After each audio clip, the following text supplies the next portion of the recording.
Welcome everybody.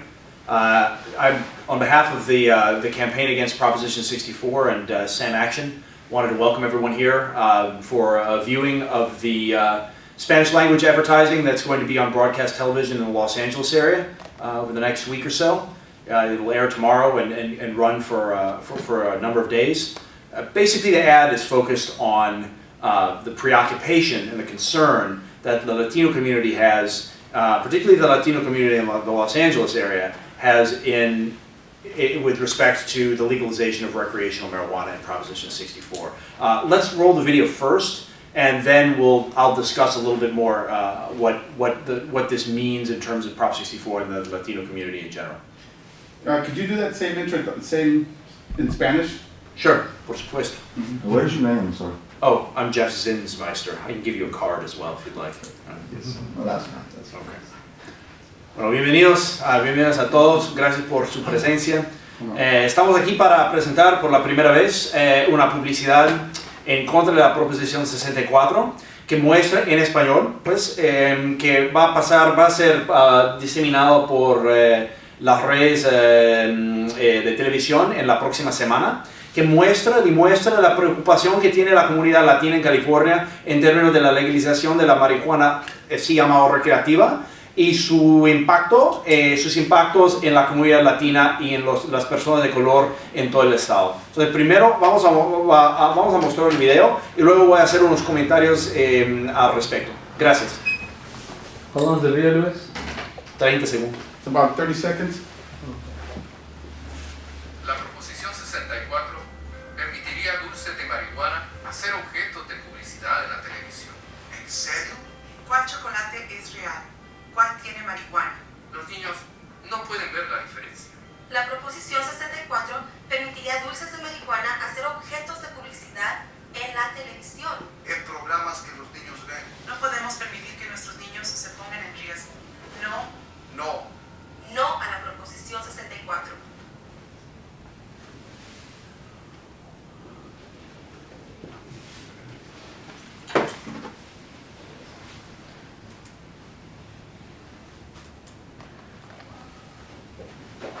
Gracias. Bueno, como dije, mi nombre es Jeff Zinsmeister, soy el vicepresidente ejecutivo de SAM Action, uno de los patronizadores de la campaña en contra de la Proposición 64. Y como han visto, el video demuestra claramente las preocupaciones que tiene la comunidad latina en términos de la legalización de la marihuana recreativa y en particular la legalización que va a promover la Proposición 64. O sea, dos cosas realmente se destacan. Primero, la primera cosa es que permite la publicidades para los productos de marihuana en la televisión. O sea, no hemos tenido propaganda del cigarrillo, de fumar, desde los años 70, pero la Proposición 64 dejaría que volviera ese tipo de publicidad en la televisión para los productos de marihuana, los comestibles y también como los cigarrillos de marihuana. Eso es muy preocupante. Segundo, vemos que las comunidades latinas saben que en Colorado, donde la marihuana ya está legalizada para fines recreativos, saben que sus comunidades, en particular las comunidades de condiciones económicas más bajas, han sido el blanco para las tiendas de marihuana, los negocios de marihuana y la propaganda de marihuana en la ciudad de Denver. O sea, los negocios de marihuana se han concentrado en comunidades latinas y los niños latinos han sido el blanco de los productos. Entonces saben que si pasa la Proposición 64 va a volver a pasar todo eso en sus comunidades y cerca de sus casas. Entonces, pues voy a dejar que hablen representantes de la comunidad latina en Los Ángeles para decir lo que eso significa para ellos, personalmente, para la gente que vive al sur alrededor. Pero digo claramente que permitir la propaganda de productos adictivos en la televisión es un paso hacia atrás para el Estado y en particular para las comunidades de color y las comunidades latinas. Entonces, por ende, a partir de mañana vamos a diseminar esa publicidad en las redes televisoras en la área de metropolitana de Los Ángeles. Gracias. Bueno, ahorita les presento varios representantes de la comunidad latina. ¿Quién va a ser el próximo? Oh, okay. My apologies. How would you like to be introduced? As a professor? Or Yes. okay. If you don't mind, would you mind introducing yourself? Because I don't know exactly how you'd like to be introduced in terms of. Thank you. Great. Thank you, David. Good morning. My name is Dr. David Gonzalez. I'm a public policy and public organization professor, and I spend my time looking at how communities and public organizations, whether it's social work organizations, police departments, fire, you name it, how they activate public policy. And I look to see what results in communities. So that's my world that I deal with on pretty much a daily basis. And it's a simple question of what results from public policy. I was intrigued by Proposition 64 because this is pre-public policy. This is an opportunity to look at language that will, if passed, create consequences and realities in our communities. So what I like to do is look at some very basic ideas about what is good public policy and what is successful public policy. Both are related, but they're two different things. Good public policy, first and foremost, creates good in communities. It creates good in cities, it creates good in counties, you're supposed to create good in states. And so that is always one of the first check boxes of what does good public policy mean. Now, of course, everyone has different values as to what good means, but that's the nature of what we do in the public policy process is you have competing values, which is why it's important to go to communities to find out what it is that they want.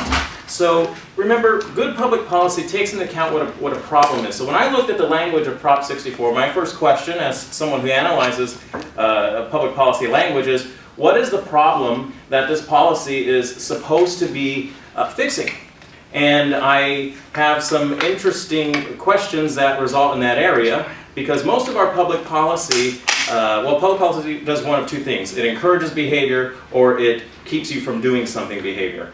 And my question with Proposition 64 after reading it was, what is the behavior that we're encouraging in our communities?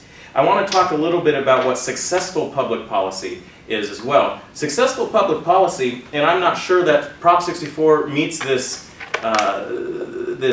benchmark. Successful public policy always takes into account unintended consequences. And we are in a position in California, a very good position, I think, in California, in that we don't have to be wandering around in the dark to look at what are consequences. If I'm the social scientist assigned to looking at what this is going to do, you can easily look at a couple of states here, namely Colorado, you hear about or you have heard about, and look to see the ramifications for that state, including traffic collisions increasing, including children, the impact on healthcare and the impact on families with children becoming ill. So you have to look at public policy. One way to look at it is an algorithm. If we add this to a situation, or if we take away something to a situation, in this case it would be adding something to our communities, what is that going to do in the community? How does it play out? And then what's on the other side of that equal sign? We have at least 2 states with significant statistics that say, here's what's on the other side of that equal sign. So when I'm teaching about crafting public policy or executing public policy, I teach students to think of one thing first. Who is this law going to help? So who is going to benefit from this law? Now, in the way we do government, and it's the people's work, the way we do government in this state, in this nation, is it's supposed to be the community that benefits from public policy. And good public policy will always ask that question up front. What harm can possibly come of this? This public policy is interesting in that we have to give it due diligence to guess the best we can what the intended consequences are going to be against what the unintended consequences are going to be. And those unintended consequences get to be put on the scale, and we have to decide whether or not the benefit that comes from the public policy is going to be so fantastic that any negative consequences are mitigated. We are not under any illusion that any public policy is perfect and you're going to have a 1 + 1 = 2 reality, that you will solve everything.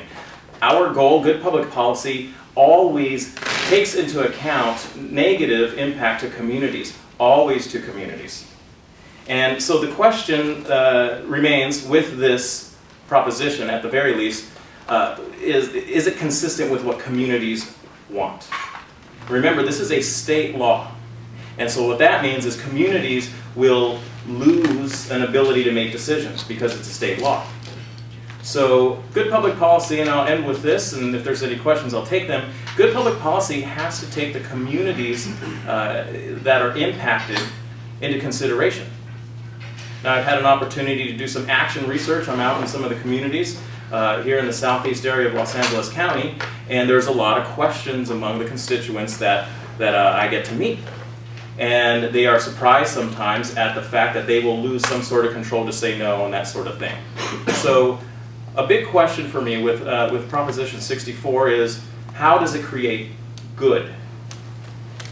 That's a significant question that the communities have to take into consideration and ask that question themselves, and ask their leaders. Ask their leaders.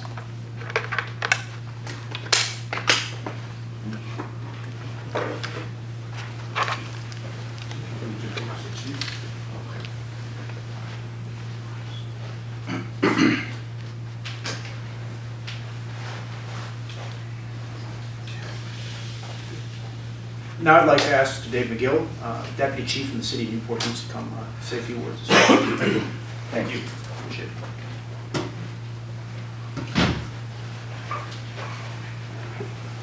Buenos días. Mi nombre es David Miguel, M-C-G-I-L-L. Mi español es no muy bueno, so I will be speaking in English. So good morning. I represent the California Peace Officers Association. We are an organization made up of all law enforcement in California. We have upwards of close to 10,000 members in California. And I'm here today to speak about Prop 64 and my encouragement to hopefully educate the voters so that they don't make a bad mistake and pass this unfortunate proposition. You heard from other speakers about what benefit, if any, will this proposition bring? Now the No on 64 campaign is being outspent tremendously. The flashy ads that you're starting to see on television and radio don't paint the true picture in our opinion. California law enforcement in general is united behind No on 64. Usually when propositions come up, you try to figure out what the ramifications are, as the doctor just said. We have experience. We can look next door to Colorado for true data about what's going to happen when or if California passes this proposition, and it is not good. There's a lot of misinformation out there about Prop 64. One of them is being how much revenue is going to be generated. Quite frankly, in our opinion, it does not matter how much money is going to be generated. The cost, the social cost, if this passage will far outweigh any taxes that are going to be raised and any revenue being generated from this proposition. And in fact, one can only look just next door at Colorado to find out all the costs associated with hospitalizations, with law enforcement response, with home grows, with federal law enforcement partners fighting the organized crime that comes in. And that's another fallacy. The proponents suggest that organized crime will go away. That is not true. In fact, organized crime will redouble their efforts because it will be legal and they will be doing their business in plain sight. The potency issue is another concern of ours. This is not your dope of the 1960s and 70s. This marijuana that's in the streets today and that Colorado is experiencing, as well as other states, is extremely potent. And kids are dying, and that's wrong. This stuff is bad. So we look to the community to educate themselves. please understand what you're voting for. This is an important issue that you need to know what's going to happen. The home grows in your neighborhoods, in the homes right next to you, they're going to be growing marijuana. That is a fact that's going to happen. If you want that in your neighborhood, then you should vote for this proposition. We say no. So educate yourselves. That's the message I'd like to bring to the community. Really look at Colorado as an example of what's happening when they pass this law. And you'll find that there are much more negative consequences associated with marijuana legalization than there are positive benefits. Thank you very much.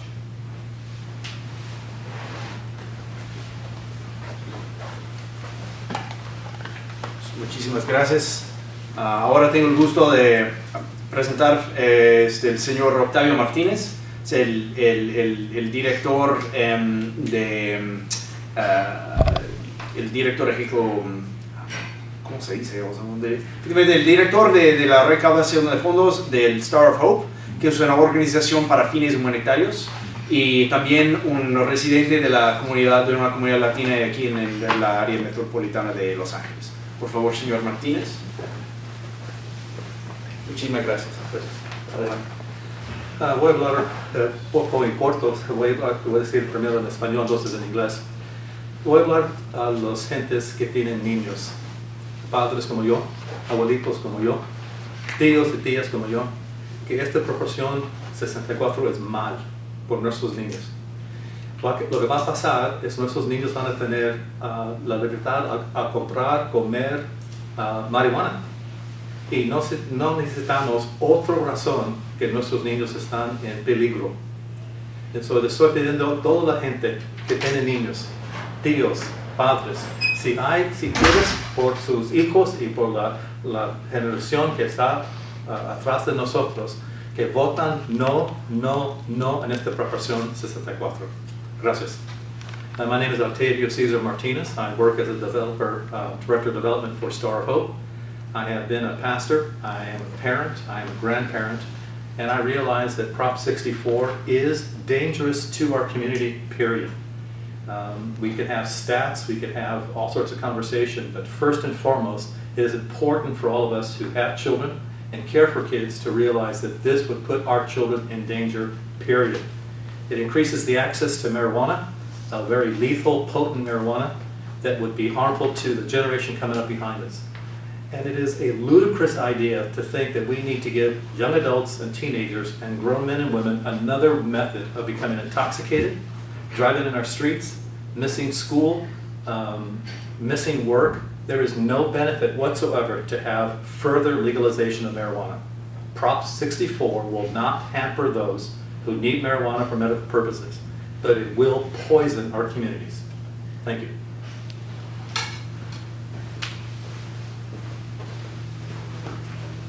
Por fin dirijo la palabra al señor Luis Alvarado, que es un vocero para la campaña en contra de la proposición 64.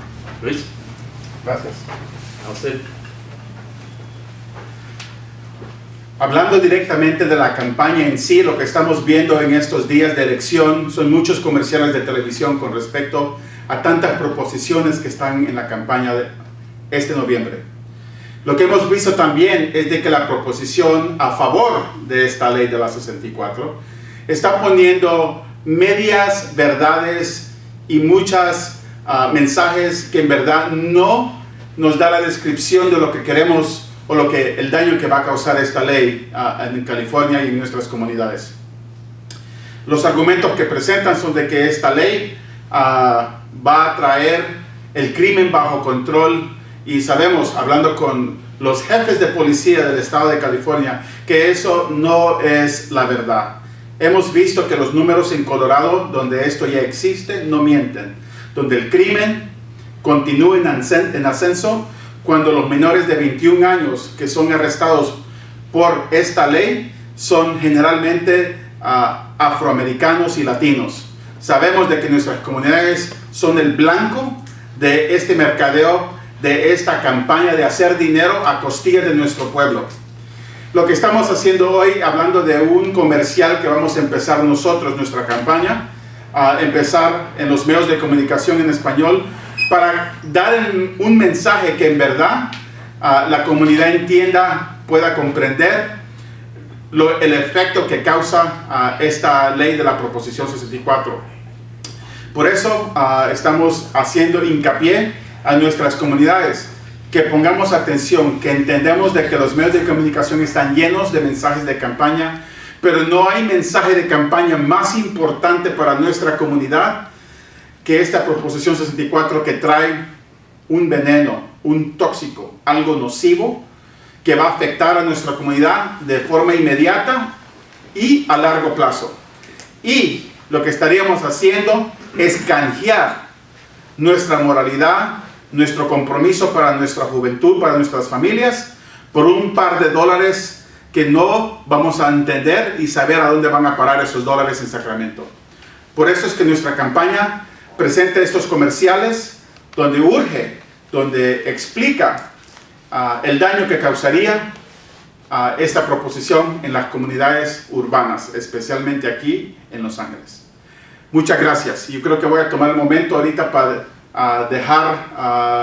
concluir esta conferencia de prensa. Si tienen algunas preguntas, obviamente estamos dispuestos, todos los que dieron su discurso, para los medios de comunicación. Gracias.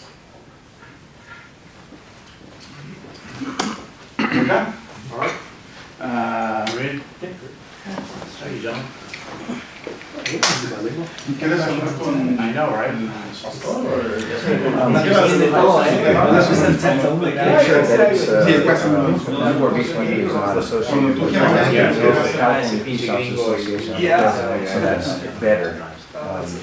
Caballero Octavio, Jeff, caballero, ¿le vas a unas preguntas?